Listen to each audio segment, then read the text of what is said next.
राम मंदिर में बिना लोहा, स्टील जैसी धातु का यूज किए इतना मजबूत स्ट्रक्चर किस तरह तैयार किया गया है कि हजारों सालों तक इसकी रिपेयरिंग की भी जरूरत नहीं पड़ेगी। इस मंदिर में ऐसी क्या खासियत है? इसकी चर्चा केवल भारत में नहीं बल्कि विदेशों में भी हो रही है। कैसे मुगलों ने इस राम जन्मभूमि को छीनकर यहां बाबरी मस्जिद बनाई थी और नए बने राम मंदिर के 200 फीट नीचे रखे रहस्यमयी टाइम कैप्सूल में क्या है? और भव्य राम मंदिर के उद्घाटन समारोह में किन किन हस्तियों को आमंत्रित किया गया है? दोस्तों, 500 सालों का संघर्ष, 134 साल लंबा कोर्ट केस और 4 साल तक अयोध्या के हजारों सनातन धर्मियों की दिनरात की मेहनत के बाद आखिरकार राम जन्मभूमि मंदिर का निर्माण कार्य समाप्त हो चुका है और 22 जनवरी के दिन 1200 स्तंभों पर खड़े इस भव्य मंदिर में रामलला की प्राण प्रतिष्ठा की जाएगी। यह मंदिर इतना ज्यादा खास होने वाला है कि इसको सिर्फ देखने के लिए ही दुनिया भर से लोग यहां आया करेंगे और ऐसा कहा जा रहा है कि आने वाले सालों में यह भारत के लिए एक अलग ही पहचान बन सकता है। आपको जानकर हैरानी होगी कि राम मंदिर को बनाने में लोहा, स्टील या दूसरे किसी भी तरह के मेटल का यूज नहीं किया गया है। फिर भी इसके डिजाइन कुछ इस तरह से बनाई गई है कि इसका नष्ट होना तो दूर, आने वाले हजारों सालों तक इसे रिपेयर करने की भी जरूरत नहीं पड़ेगी। दोस्तों, पिछले 5 सालों से जिस पल का लोगों को बेसब्री से इंतजार था, अब वह एकदम करीब आ पहुंचा है।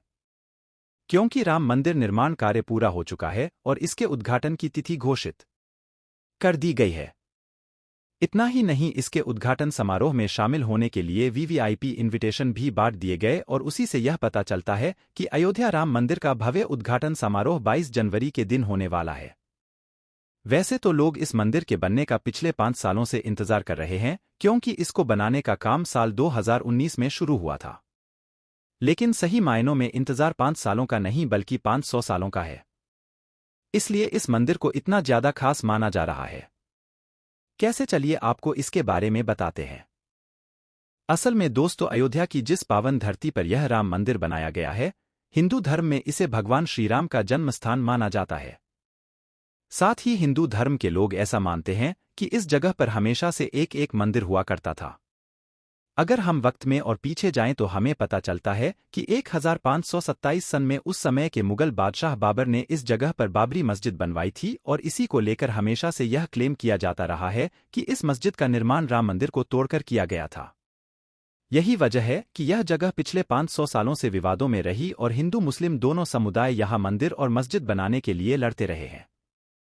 सदियां बीती और 1947 में जब हमारा देश आजाद हुआ तो यह मामला भारतीय कोर्ट के सामने आया। लेकिन दशकों तक सुनवाई चलने के बाद भी कोर्ट इस पर कोई फैसला नहीं सुना सकी। क्योंकि फैसला सुनाते भी कैसे एक तरफ हिंदू समुदाय के लोग जीत हुई, यह कह रहे थे कि जगह भगवान श्रीराम का जन्मस्थान है, जहां पर राम मंदिर को तोड़कर मस्जिद बनाई गई है, इसलिए उन्हें यहां मंदिर बना देना चाहिए। और दूसरी तरफ मुस्लिम समुदाय के लोग थे जो 500 साल पुरानी मस्जिद को बचाने के लिए केस लड़ रहे थे। जब कोर्ट में यह मामला नहीं सुलझ पाया तो इस जगह को दोनों पक्षों में विवाद होना शुरू हो गया और 90 के दशक में यह विवाद इतना बढ़ गया कि हिंदू समुदाय के लोगों ने एक भीड़ के रूप में इकट्ठा होकर बाबरी मस्जिद को ध्वस्त कर डाला। इस घटना की वजह से देश का माहौल काफी खराब हुआ और दंगे भड़क उठे।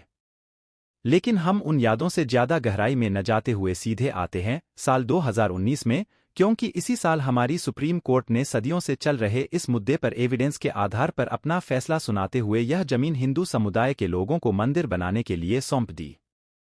यही वजह है कि इस मंदिर को लेकर बहुत ज्यादा लोग उत्साहित हैं और 22 जनवरी की तैयारी इतनी धूमधाम से की जा रही है जैसे मानो दिवाली दोबारा आ गई हो। अब यूं तो इस मंदिर का बनना ही लोगों के लिए बहुत ज्यादा खास है, मगर एक और चीज जो इस पूरे मामले को इतना स्पेशल बनाती है वह इस मंदिर की भव्यता और शानदार डिजाइन। जानकारी के लिए बता दें कि अयोध्या में बन रहा यह मंदिर 360 फीट लंबा और 235 फीट चौड़ा है। साथ ही इसकी ऊंचाई 161 फीट है, जिसके चलते यह दुनिया में हिंदू धर्म का तीसरा सबसे बड़ा मंदिर होने वाला है। इस मंदिर को बनाने में झांसी, बिजुरी, यमुनोत्तरी, हल्दीघाटी, चित्तौड़गढ़ और स्वर्ण मंदिर जैसे 2587 क्षेत्रों की पवित्र मिट्टी का उपयोग किया गया है। इतना ही नहीं, इसके निर्माण में भारत की 150 नदियों का पानी भी यूज हुआ है ताकि इस मंदिर का प्रत्येक कण इसकी पवित्रता में योगदान दे और भारत के सभी क्षेत्रों को आध्यात्मिक एकता से जोड़कर रखे। अब मंदिर के डिजाइन पर अगर आएं तो इसके डिजाइन को हिंदू धर्म ग्रंथों में निहित वास्तुशास्त्र और शिल्पशास्त्र के सिद्धांतों से बनाया गया है। वैसे बता दें कि इसका यह शानदार डिजाइन प्रसिद्ध भारतीय आर्किटेक्ट चंद्रकांत सोमपुरा ने अपने दोनों बेटों आशीष और निखिल के साथ तैयार किया है। असल में सोमपुरा परिवार पिछली कई जनरेशन से मंदिर का डिजाइन बनाने के लिए विख्यात रहा है और इनके परिवार के द्वारा दुनिया भर में 100 से ज्यादा मंदिर बनाए जा चुके हैं।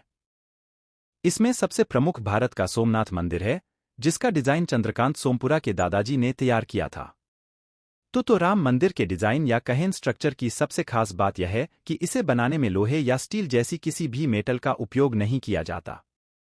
आपको बता दूं कि अब आपके मन में यह सवाल उठ रहा होगा कि आजकल तो छोटा सा घर बनाने में भी कई टन लोहा खपा दिया जाता है, फिर इतना बड़ा मंदिर बिना मेटल के कैसे बन गया? साथियों, इसका जवाब आपको उन मंदिरों को देखकर मिल जाएगा जो भारत के अंदर पिछले हजारों साल से मौजूद हैं और अभी भी वो आजकल की इमारतों से कई गुना ज्यादा मजबूत हैं। आपको क्या लगता है कि इतने पुराने स्ट्रक्चर टूटते क्यों नहीं, जबकि आज की आधुनिक तकनीक से बनाई गई इमारत मुश्किल से 100 साल भी नहीं टिक पाती? असल में इसका कारण है कि लोहे और स्टील के पिलर्स की जगह मजबूत पत्थरों का इस्तेमाल करना। और जितने भी पुराने मॉन्यूमेंट आज हम देख सकते हैं, उन सब की मजबूती का राज यही है। न तो इन पर आंधी तूफान का कोई फर्क पड़ता है और न ही भूकंप का। इन्हीं को देखते हुए और राम मंदिर को यही मजबूती देने के मकसद से इसका कंस्ट्रक्शन पारंपरिक निर्माण विधि से किया गया है, जिसमें मेटल का कोई काम नहीं किया गया है। अगर अभी भी आपको इसकी ड्यूरेबिलिटी की चिंता हो रही है, तो आपको बता दें कि इसका